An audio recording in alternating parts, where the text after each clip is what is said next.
Students, today we will read the Great Depression, यानी कि विश्व की आर्थिक महामंदी, जिसको हिंदी में बोलते हैं आर्थिक महामंदी।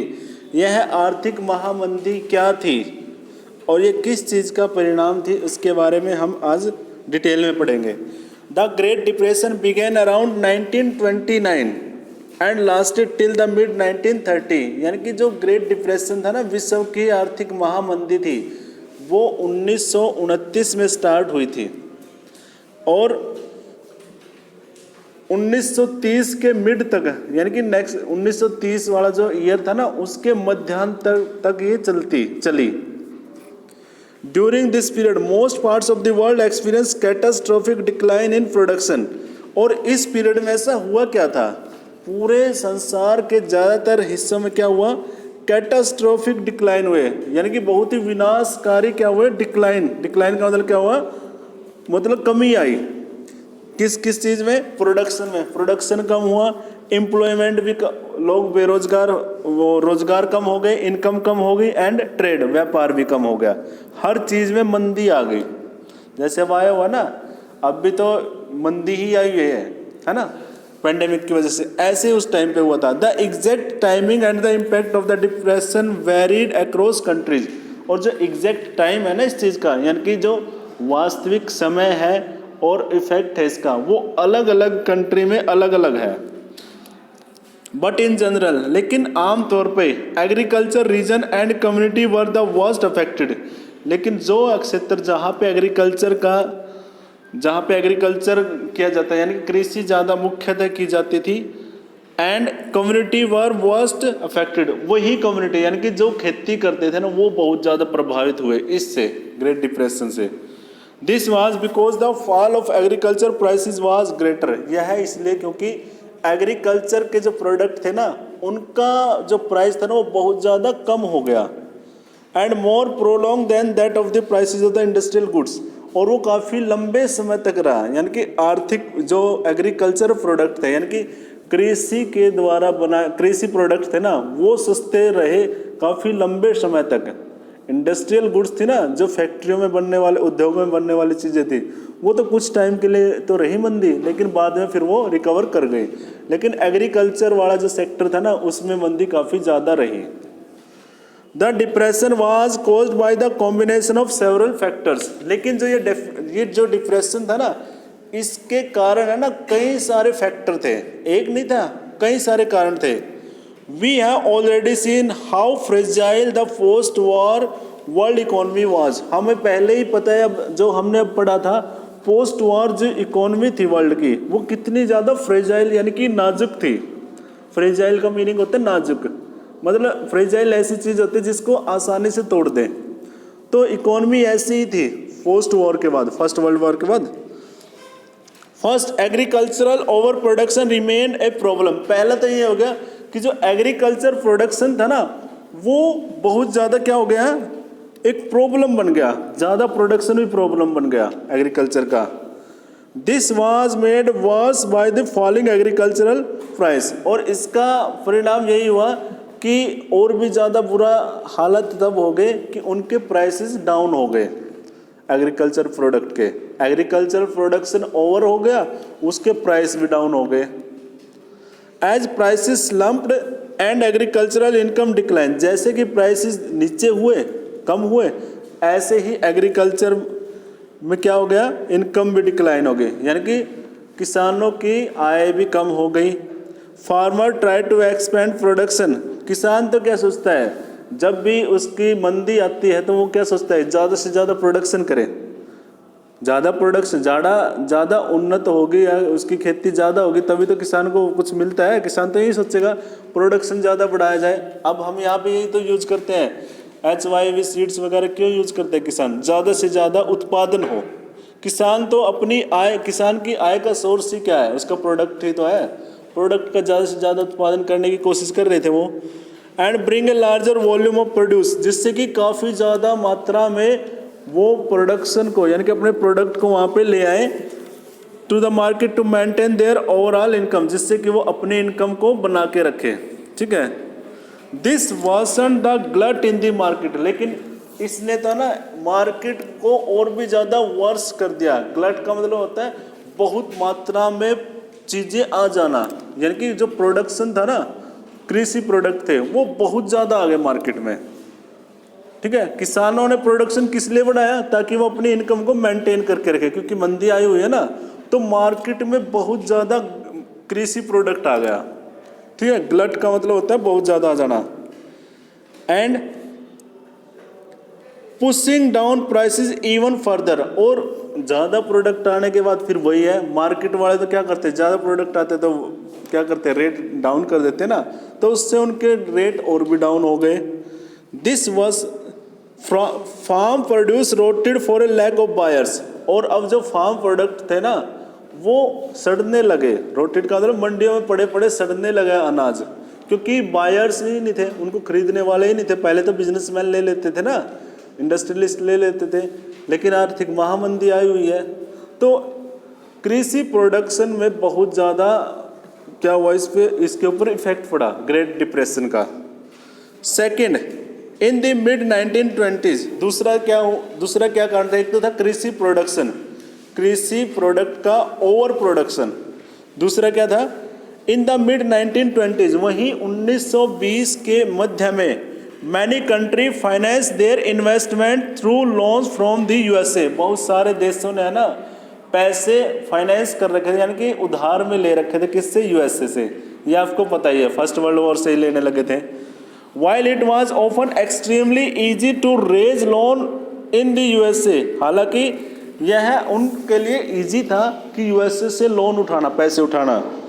When the going was good, जब काम ठीक चल रहा था यूएसए का, USA overseas lenders panicked at the first sign of trouble, लेकिन ओवरसीज जो यूएसए के जो ओवरसीज लेंडर थे, यानी कि विदेशों में बेचने वाले, जो पैसा देने वाले थे उधार में यूएसए वाले, अब वो क्या हो गए? पैनिक्ड हो गए, वो भी डर गए। किस चीज़ से? At the first sign of trouble, जब उन्होंने ये ट्रबल देखा, ये मंदी देखी ना, तो अब वो पैसे देने वाले भी डर गए। अब देखो आज के टाइम में यहाँ पे तो है ना, अपने यहाँ पे इंडिया में जब से कोविड पैंडेमिक आया हुआ है, हर कोई एक दूसरे से पैसे देता हुआ भी डर रहा है। इसका एग्जाम्पल आप दे सकते हो फीस वगैरह का, और जो कंपनियां वगैरह वो अपने कर्मचारी को हटाने लग रही है ना, और उधार में तो पैसे देने में तो हर कोई पैनिक फील कर रहा है। तो ऐसे हालात, ये तो थोड़े कम है, लेकिन उस टाइम पे तो बहुत ज़्यादा हो गए थे। अब यूएसए के जितने भी लैंडर्स थे, अब वो पैसे देते हुए डरने लगे। पैनिक का मतलब होता है डरना। In the first half of the 1928, अब 1920 के हाफ में US overseas loan amount to over $1 billion, यानी कि $1 बिलियन का उनका क्या हो गया? बहुत ज़्यादा वो कर्जा हो गया $1 बिलियन का, दूसरों को दे रखा था उधार में। A year later it was 1/4 of that amount, और फिर एक साल के बाद कितना गया? उस अमाउंट कितना गया? 1/4, यानी कि क्वार्टर ही रह गया उसका। Countries that depend crucially on US loan now faces an acute crisis, वही जो कंट्री यूएसए के ऊपर डिपेंड थी लोन के ऊपर, उनके ऊपर बहुत ज़्यादा प्रभाव पड़ा, क्योंकि आर्थिक मंदी कहाँ से शुरू हुई थी? यूएसए से ही शुरू हुई थी। आज भी यही है ना, 2008 में भी आर्थिक महामंदी आई थी इंडिया, यहाँ वर्ल्ड में, तो वो भी इसी से इफेक्ट हुई थी। क्यों इफेक्ट हुए थे? क्योंकि इन्वेस्टमेंट है ना सबसे ज़्यादा यूएसए वाले ही करते हैं। यूएसए सबसे ज़्यादा इन्वेस्टमेंट करता है ऑल ओवर दी वर्ल्ड। अगर वहाँ पे मंदी आ गई तो सीधी सी बात है बाकी भी प्रभावित होंगे। अब यहाँ पे देखा आपने कि यूएसए से जो लैंड, वो जो लोन ले रहे थे, वो जो कंट्री थे, अब उनके सामने बहुत बड़े क्राइसिस आ गए। The withdrawal of USA loan affected much of the rest of the world, अब यूएसए ने लोन देना का विड्रॉ कर लिया, यानी कि वापस अब वो पैसे नहीं दे रहे हैं, तो यूएसए का जो ये विड्रॉल है, मना करना है वापस लेना अपने पैसे, वो भी पूरे वर्ल्ड को बहुत ज़्यादा प्रभावित कर गया थ्रू इन डिफरेंट वेज, अलग अलग तरीके से। In Europe it led to the failure of some major banks, Europe में था ना कुछ बड़े बड़े बैंक थे, वो क्या हो गए? फेल हो गए। And the collapse of the currencies, और जो उनकी करेंसी थी, जो उनके करेंसी नोट थे, उनकी वैल्यू भी क्या होगी? डाउन हो गई। Such as British pound sterling, British का जो पाउंड स्टर्लिंग था, जो वर्ल्ड में सबसे वैल्यूएबल करेंसी थी उससे पहले, अब द ग्रेट डिप्रेशन में क्या होगी, उसकी वैल्यू क्या होगी, डाउन हो गई है करेंसी की भी। इन लैटिन अमेरिका, वहीं दूसरे Latin America and elsewhere it intensify the slum in agriculture and raw material prices. वहीं लैटिन अमेरिका के जो कंट्री हैं जहाँ पे जो एग्रीकल्चर प्रोडक्ट था, जो रॉ प्राइसेस थे, उनके स्लम्प डाउन यानी कि उनके प्राइसेस बहुत ज़्यादा कम हो गए ना, क्योंकि वो कृषि पर ज़्यादा निर्भर थे, तो वो भी बहुत ज़्यादा प्रभावित हुए। The US attempt to protect its economy in the depression by doubling import duties। USA ने अटेम्प्ट किया कि भाई इस ग्रेट डिप्रेशन से निकलने के लिए उनका एक तरीका क्या किया कि जो बाहर से जो भी चीज़ें आई, इम्पोर्टेड जो चीज़ें आएंगी, उनके ऊपर टैक्सेस उन्होंने डबल कर दिया, टैक्स लगा दिए बाहर वाली चीज़ों से, क्योंकि टैक्स से कमाई किसकी होगी, यूएसए की होगी ना। तो ये उनका तरीका था इसको करने का। इंपोर्ट ड्यूटी उन्होंने डबल कर दी। Also dealt another severe blow to the world trade. लेकिन इससे क्या हो गया, यूएसए को तो बेनिफिट हो गया, लेकिन वर्ल्ड ट्रेड को बहुत ज़्यादा नुकसान हुआ। वर्ल्ड ट्रेड में तो ये होता है ना, लिबरलाइजेशन चाहते हैं। लिबरलाइजेशन का मतलब क्या होता है, फ्री करना, ट्रेडिंग, एक कंट्री से दूसरे कंट्री में ट्रेड करना, वहाँ पे इंपोर्ट ड्यूटी को फ्री करना ही लिबरलाइजेशन होता है ना, यानी कि इजी बनाना। लेकिन यूएसए ने यहाँ पे क्या कर दिया, इंपोर्ट ड्यूटी डबल कर दी। तो इससे क्या होगा, वर्ल्ड ट्रेड अफेक्ट हो गया। उससे पहले वर्ल्ड ट्रेड की वजह से ही तो वर्ल्ड का ग्लोबलाइजेशन हुआ है ना। अब यहाँ ग्रेट डिप्रेशन ने इफेक्ट कर दिया। The USA was also industrial country, और वहीं आपको पता है कि यूएसए इंडस्ट्रियल कंट्री था। Most severely affected by the Great depression, यह सबसे ज़्यादा प्रभावित हुआ किससे, मंदी से। With the fall in prices, कीमतों में गिरावट, and the prospect of A depression, और वहीं डिप्रेशन यानी कि मंदी का जो प्रोस्पेक्ट था, US bank had also slash domestic lending. तो यूएस के बैंकों ने ना अब डोमेस्टिक लैंडिंग भी बंद कर दी। जैसे आजकल अपने बैंक है ना, उन्होंने लैंड देना यानी कि लोन देना बंद सा कर दिया है। क्यों, क्योंकि उन्होंने देख लिया कि भाई लोगों के पास इनकम नहीं है, तो ये कहाँ से पे कर पाएंगे वापस, है ना। तो डोमेस्टिक अपने देश के अंदर, देश में जो उधार लेने वाले थे ना, उनको भी उन्होंने पैसे देना बंद कर दिया। एंड कॉल्ड बैक लोन, और उन्होंने लोन लेना बंद कर दिया, लोन की रिकवरी करने लगे बैंक भी, पैसे देना बंद कर दिया उन्होंने। Farm could not sell their harvest, और जो फार्म्स थे वो अपने हार्वेस्ट को, अपनी फसलों को नहीं बेच पा रहे थे। And house hold were ruined, और जो घरों में काम करने वाले थे यानी कि घर बार थे लोगों के, वो पूरी तरह से रूइन हो गए, यानी कि नष्ट हो गए। जब इनकम ही नहीं होगी, सीधी सी बात है, आजकल अपने यहाँ पे तो ये टाइम चल रहा है ना, हाउस होल्ड वर्क है ना, वो बिल्कुल क्या हो गया, रूइंड हो गया। सबको यही हो रहा है कि कैसे न कैसे करके अपनी सेविंग को, तो सबको यही होता है ना, कैसे न कैसे करके अपनी सेविंग को बचाया जाए, है ना। आजकल अपने भी तो यही आ रहा है, मंदी ही तो आई हुई है बहुत ज़्यादा। एंड द बिजनेस कोलैप्स, और जितने बिजनेस थे वो सारे के सारे क्या हो गए, कोलैप्स हो गए। Face with falling incomes many house hold in the USA, और बहुत सारे की जो इनकम कम होगी, तो यूएसए के जो हाउस होल्ड थे, जो घरेलू घरों में रहने वाले जो नागरिक थे, US could not repay what they had borrowed, जो उन्होंने उधार लिया था अब वो उसको नहीं पे कर पा रहे थे, ठीक है। And were force to give up their homes, अब उनको फोर्स किया जा रहा था जबरदस्ती घर को छोड़ना, घरों से निकालने लगे। Cars and other consumer durable, और जो उनकी कारें वगैरह थी उनको इम्पाउंड करने लगे, बैंक उठा के ले के जाने लगे, जो EMI पे ले रखे थे ना उन्होंने। एंड अदर कंज्यूमर ड्यूरेबल्स, और जो घरों में जो रेफ्रिजरेटर उन्होंने EMI पे लिए थे, 1912 की बात पढ़ी थी ना हमने लास्ट लेक्चर में, तो अब सारे उठा के लेके जाने लगे। अपने यहाँ पे भी तो यही प्रॉब्लम हुई थी, अब पेंडेमिक में यही तो था, जो कह रहे थे ना कि भाई जो ये मजदूर वर्ग है, जो माइग्रेटरी वर्कर है, वो घर वापस क्यों जा रहे थे, क्योंकि ना तो उनके पास काम था, और जो वहाँ पे रहते थे घरों से उनको किराएदार निकाल रहे थे, क्योंकि पैसा मांग रहे थे उनसे, तो इसलिए तो जा रहे थे वो बेचारे। तो यही सेम प्रॉब्लम वहाँ पे हो गई, ठीक है। The consumerist prosperity of the 1920s now disappeared in the puff of the dust, और जो कंज्यूमरिस्ट यानी कि कंज्यूमर के आधार, कंज्यूमर को लेके ऐसा क्या था ना, mass production and consumption. Mass production किस लिए करते, ज़्यादा से ज़्यादा लोग उसको खरीदेंगे, लेकिन जो वो प्रोस्पेक्ट था अब वो क्या हो गया, वो डस्ट में, वो धुएं में, धूल में मिल गया। वो पहले तो यही सोच रहे सारे के सारे इंडस्ट्रियलिस्ट, हम जितना उत्पादन करेंगे उतने ही, जितना लोग उसको लेंगे उतना ही हमें बेनिफिट होगा, हम ज़्यादा से ज़्यादा क्या करें, प्रोडक्शन करें। लेकिन अब क्या हो गया आर्थिक महामंदी में, क्योंकि लोगों के पास पैसे ही नहीं है। अब यही तो हो रहा है सेम, बहुत सारी कंपनियों के साथ यही तो हो रहा है। कंपनियों ने सैलरी कट क्यों कर दिया है, कंपनी क्या कर रही है, अपने मजदूरों को क्यों निकाल रहे हैं, इंडस्ट्रियाँ क्यों निकाल रही है, क्योंकि काम ही नहीं रहा। काम करे उसको, अगर वो प्रोडक्शन करे तो उसको लेने वाले नहीं है। अब लोगों के हाथ में पैसे ही नहीं है तो वो किसको लगाएंगे वहाँ पे, अपनी फैक्ट्री में काम कैसे कराएंगे, क्या किस चीज़ का प्रोडक्शन कराएंगे जब उनके पास ऑर्डर ही नहीं आ रहे इतने, है ना। अभी रिसेंट का एग्जांपल दूं मैं आपको, अभी आया हुआ ना फायर वर्क्स, ये जो फायर क्रैकर्स होते हैं दिवाली पे, अब सरकार ने बैन लगा दिया इसके ऊपर। अब वो जो इंडस्ट्री है, जो फायर क्रैकर बनाने वाले, उन्होंने तो 2400 करोड़ का फायर प्रोडक्शन कर दिया फायर क्रैकर्स का।